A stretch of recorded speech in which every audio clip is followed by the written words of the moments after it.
오늘은 믿음의 내용이라고 하는 제목으로 같이 하나님께서 주시는 메시지를 받고자 합니다.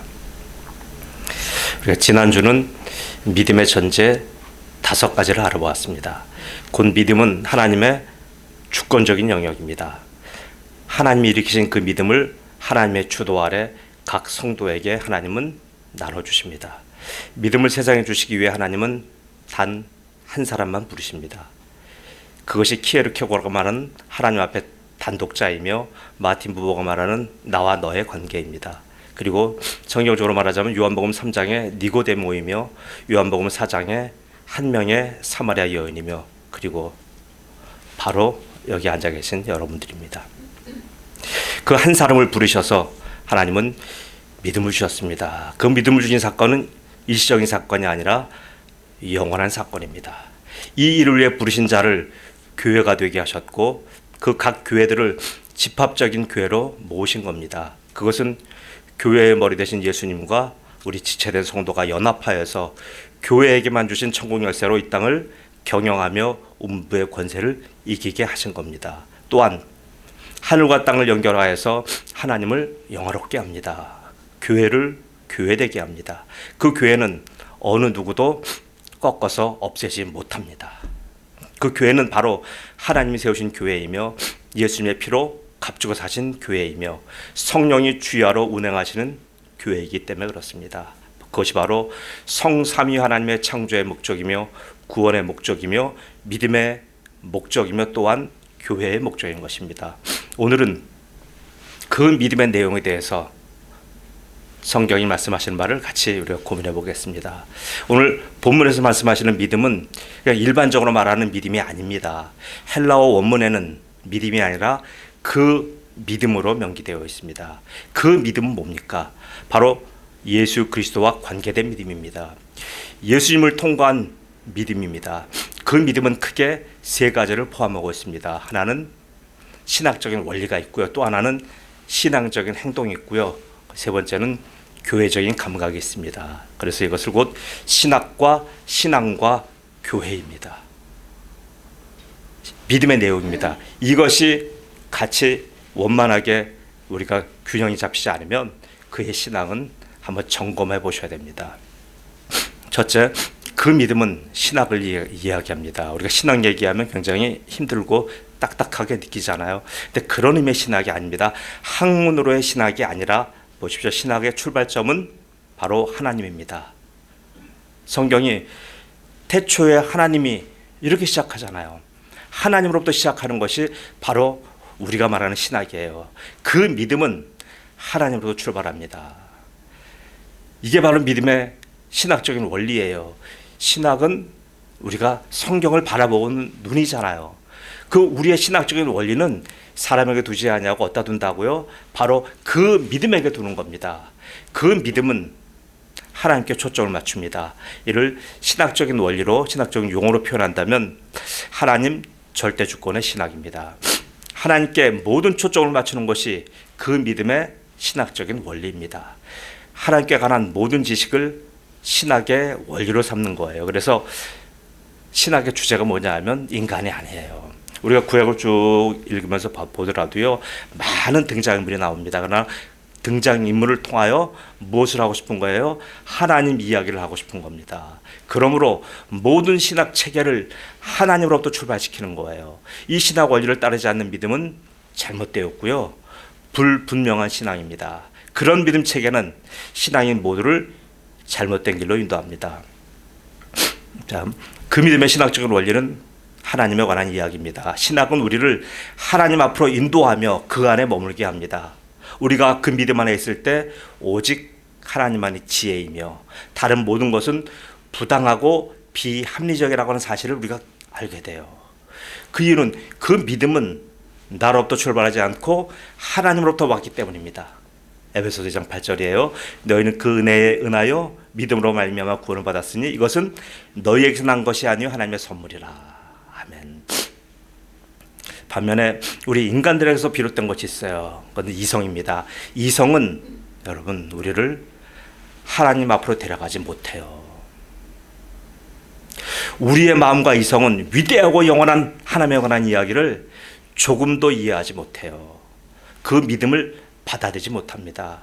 그 믿음이 갖고 있는 신학적인 원리를 이성은 이해할 수가 없어요.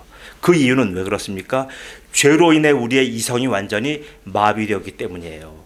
로마서 1장 28절 말씀에 또한 그들이 마음에 하나님 두기를 싫어하며 하나님께서 그들을 그 상실한 마음대로 내어버려두사 합당하지 못한 일을 하게 하셨으니 이성의 영역이 바로 이렇다는 겁니다. 그 믿음은 신학을 말합니다. 신학은 결국 하나님이 누구이신 줄을 알게 하는 거예요. 신학은 하나님부터 시작된다고 말씀드렸습니다.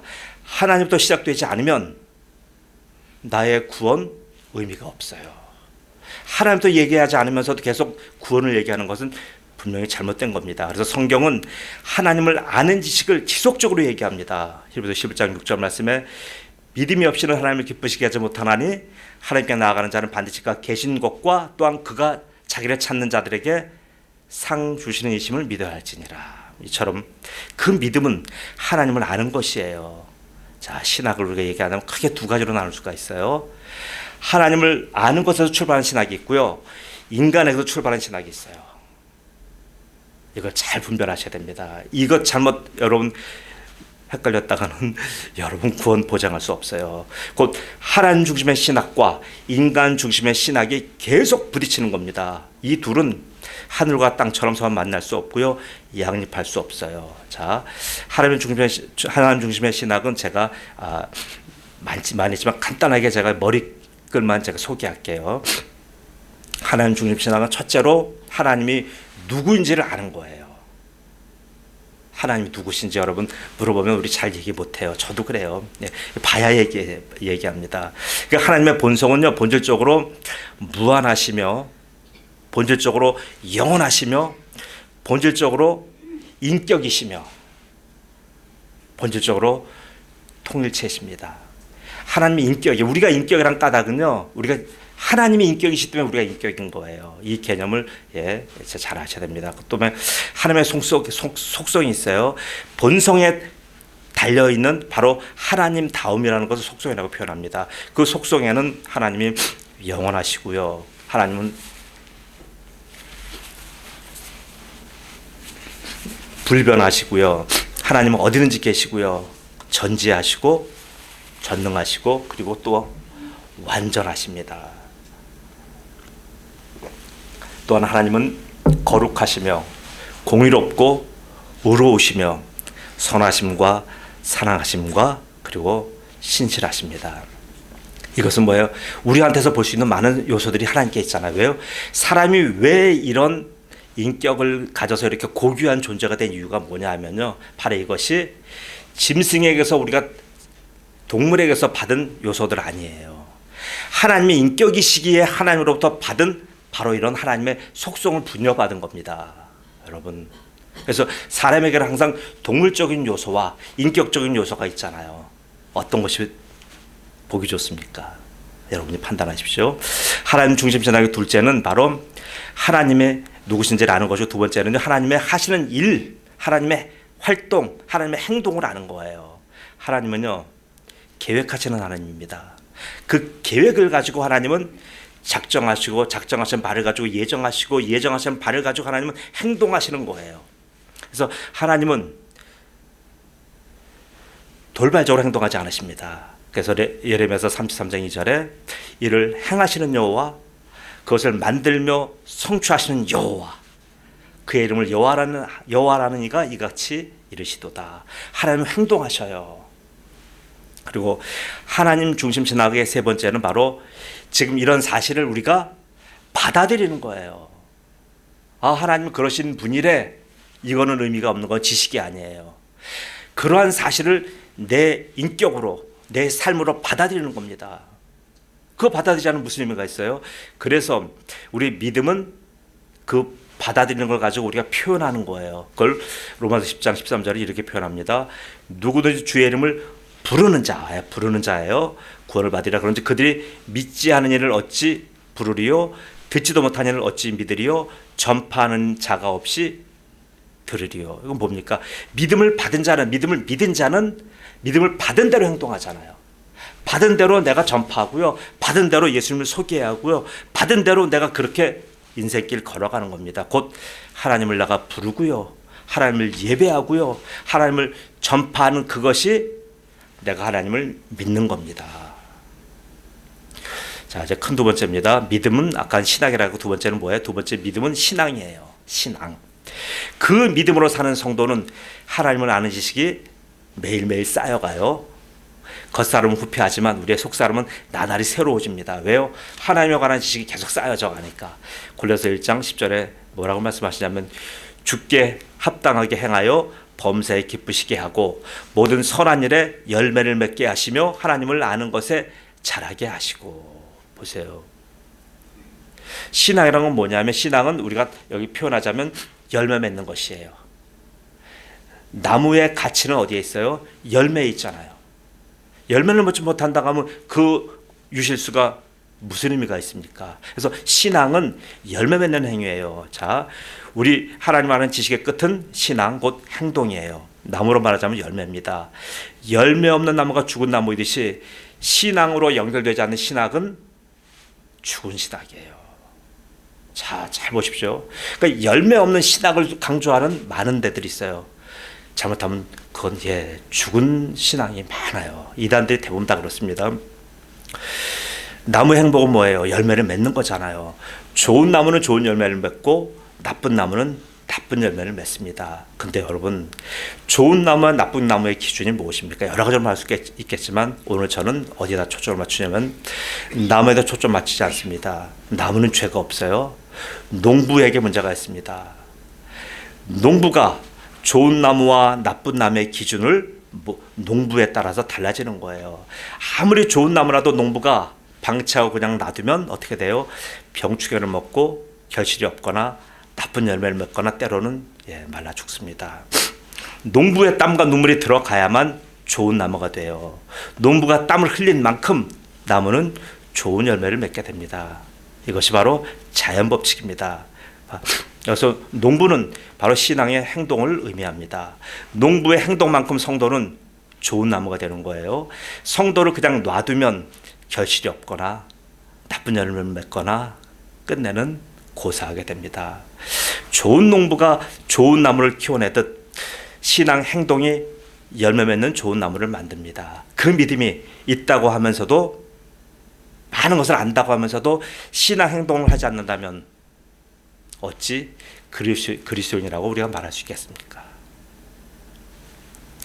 어제 제가 교회에 있으면서요, 작은 제가 사건을 만들었어요.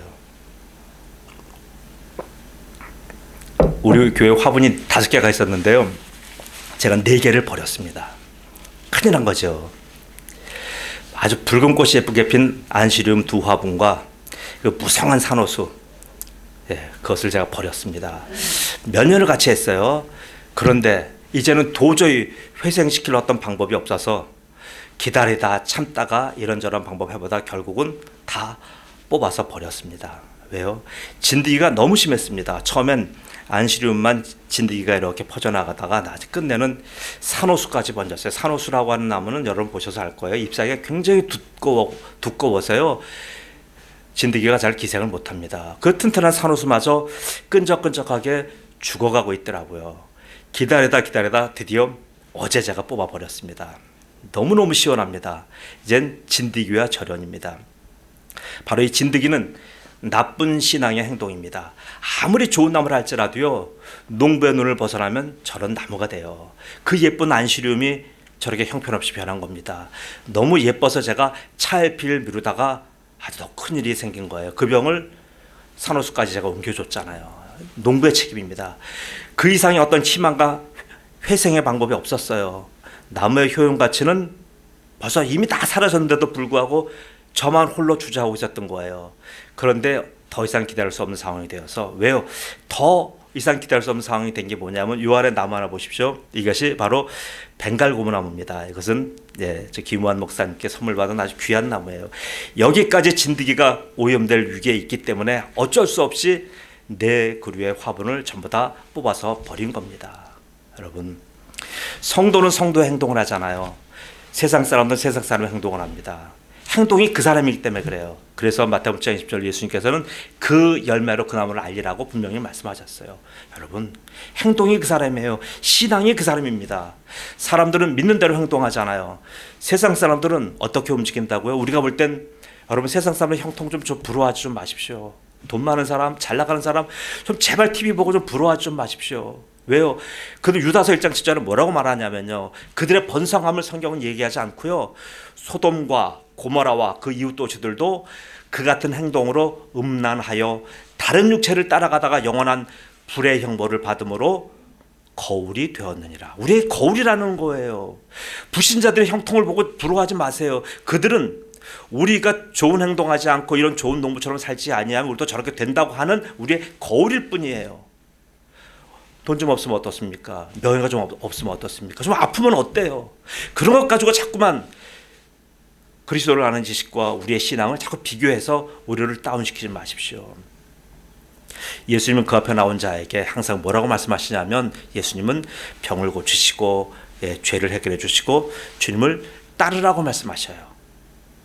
하다못해 성경에 나온 많은 무명의 그리스도인들에게도 그렇게 말씀하셔요. 예수께서 이르시되 죽은 자들이 그들의 죽은 자들을 장사하게 하고 너는 나를 따르라. 예수님 요청하시는 거예요. 오늘도 지금 우리에게 요청하시는 거예요. 그러나 그 요청을 받은 사람들 어때요? 그대로 따라가십니까? 아니요. 많은 분들이요, 세상을 따라갑니다. 예수님 말씀과 상관없는 반대쪽은 행동을 합니다. 마치 그런 사람은 성경에서 뭐라고 얘기하냐면 소돔과 고모라의 사람이라고 얘기합니다. 이런 상황은 지금도 여전해요. 자, 세 번째입니다. 첫째 신학, 두 번째 신앙, 세 번째는 바로 그 믿음은 교회를 말합니다. 우리가 믿으면서 자꾸 교회를 간구하기 쉬운데 아니에요. 그 믿음의 삶 요새는 반드시 교회가 들어가는 거예요. 바로 교회를 얘기한다면 교회는 여러 가지로 많이 얘기할 수가 있어요. 교회는 바로 정서를 얘기하는 거예요. 제가 좋은 글이 있어서 하나 제가 인용하겠습니다. 루터 중앙교회 최주은 목사라고 하시는 그 분이 있어요. 이분이 쓴 글이 참 아주 좋은 글이 있습니다. 여러분 잘 들어보십시오. 교회는 교회만 할 수 있는 고유의 것이 있습니다. 목사가 할 일, 신학이자라도 집중할 일은 바로 이 고유한 것입니다. 역사가 흐르고 환경이 변해도 든든히 교회를 교회되게 지켜온 곳, 그것을 저는 교회적 감각이라고 부릅니다. 이 감각을 소유한 사람은 교회에 살아있는 가르침에 자신의 뿌리를 두고 믿음이 주는 풍부한 창의성을 삶에서 발휘하며 성령의 은혜로 자신을 표현하고 그 은사를 나눕니다. 교회의 감각은 하늘에서 갑자기 떨어진 것도 아니며 막 기도해서 떨어진 거 아니라는 얘기예요. 교회가 다른 곳, 심지어 신학교 강의실에서도 얻을 수 없습니다.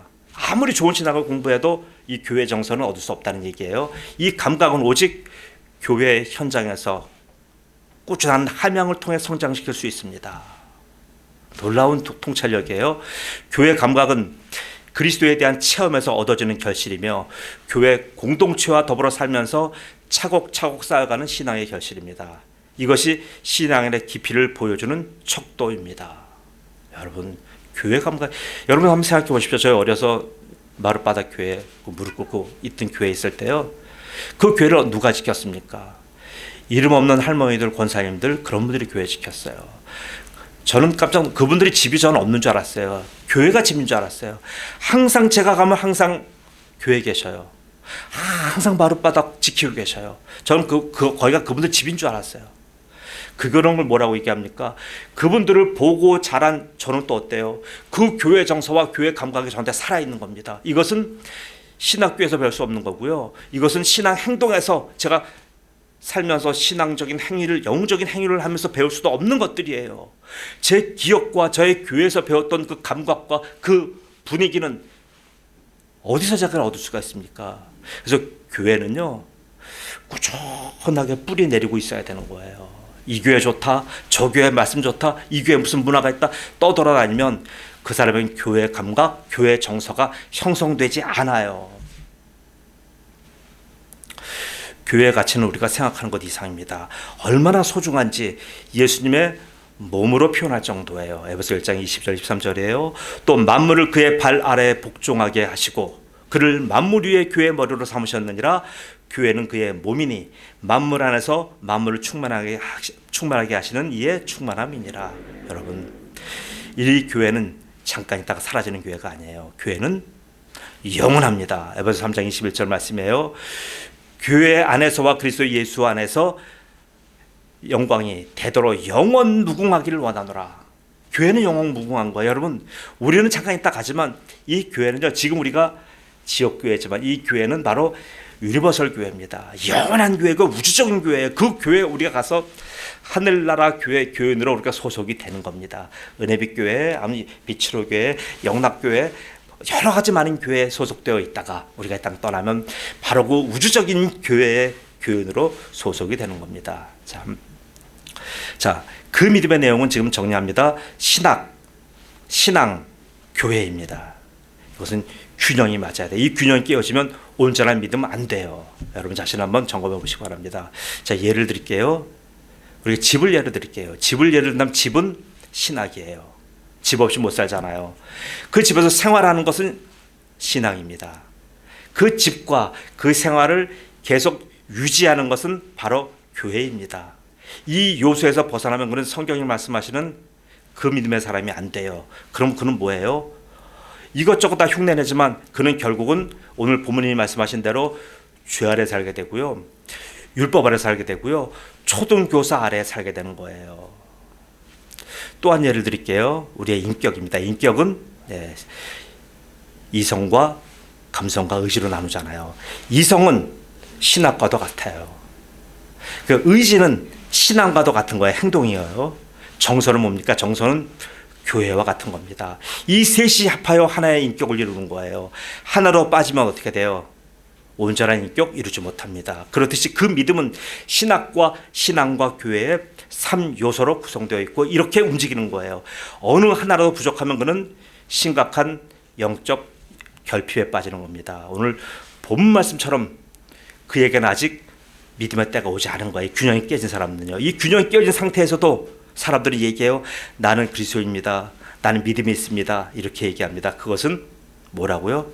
자기 소견일 뿐이에요. 자기 생각일 뿐이에요. 성경적인 믿음 아니에요. 그 믿음도 아니에요. 아니면 잘못 배운 겁니다. 그 믿음이 아니라 내 믿음일 뿐입니다. 이단이 어디서 나와요? 이단은 이 믿음의 세 가지 요소가 결여되거나 편향된 데서 이단이 나오는 거예요. 그래서 이단을 우리가 세 가지로 분류합니다.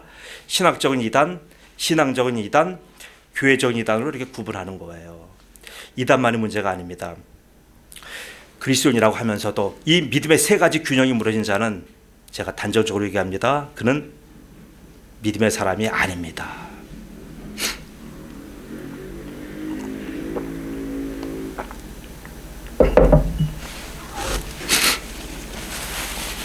미안합니다. 아무리 반듯한 생활을 하더라도 교회를 떠났다면 그 믿음이 아니에요. 언행심사가 아무리 도덕적이고 윤리적이라 하더라도 신앙적이지 않으면 그 믿음 아니에요. 신앙이 너무 좋게 보이고 성경에 달통했다 하더라도 신학이 잘못되었으면 오늘 성경에 말한 그 믿음 아니에요. 여러분, 다른 집에 살면서 어떻게 하나님을 이야기하고 성경을 말하는 자는 그 믿음의 사람이 아니에요. 예수님을 인격적으로 만난 것은 사실 그 믿음으로 살아가는 것을 의미하잖아요. 예수를 만났다고 하면서도요, 다른 집에 살고요, 다른 삶을 살고요, 다른 곳에 충성하면 그는 예수님과 아무런 상관없어요. 오해하지 마세요. 그 사람이 주장하는 믿음은 바로 성경 말하는 그 믿음이 아니라 자기가 말한 내 믿음이에요. 예수님의 그 믿음 아닙니다. 자, 사랑하는 은혜빛 성도 여러분, 여러분의 믿음은 어떻습니까? 지금 여러분의 믿음은 내 믿음이 기준입니까? 아니면 그 믿음이 기준입니까? 한번 돌아보시기 바랍니다. 그 믿음은 하나님 주권의 신앙 바탕 위에서 그 신학에 입각한 신앙생활과 유기적인 생명체인 교회에서 함께 살아가는 그것이에요. 아니, 내가 매일 이런 교회가 되어가는 겁니다. 그렇게 살아가는 각 교회가 이렇게 모여서 주일날 예수님의 몸을 이루어 나가는 거예요. 세상의 여러 소리에 속지 마십시오. 이 바른 신학과 바른 신앙과 바른 교회에서 그 믿음으로 살아가시는 하나님의 성도이시기를 오늘 예수 그리스도의 이름으로 축복합니다. 아멘. 네, 기도합니다. 전능하신 아버지 하나님 은혜 감사합니다. 아버지 하나님 믿음의 내용은 신학과 신앙과 교회인 것을 아버지 하나님 말씀을 통하여 우리에게 알려주셨습니다. 내 믿음이 아니라 바로 그 믿음을 말씀하셨는데 우리는 어찌된 것인지 내 믿음을 말하고 내 믿음으로 살아가고 내 믿음에 입각해서 행동을 하고 판단을 합니다. 아버지 하나님 오늘 잘못된 신앙관행을 예수의 십자가 앞에서 오늘 전부 다 머리 숙여 하나님 예수님의 보혈로 정결케 하여 주옵소서. 무릎 꿇고 분명히 제가 잘못되었습니다. 제가 잘못 알았습니다. 제가 잘못 살았습니다라고 주님 앞에 통해 자복하는 성도들로 삼아주시며 앞으로 이분들의 신앙이 성경이 말한 바로 그 믿음의 사람들 되도록 축복하여 주옵소서. 감사하며 예수님의 이름으로 기도드리옵나이다. 아멘.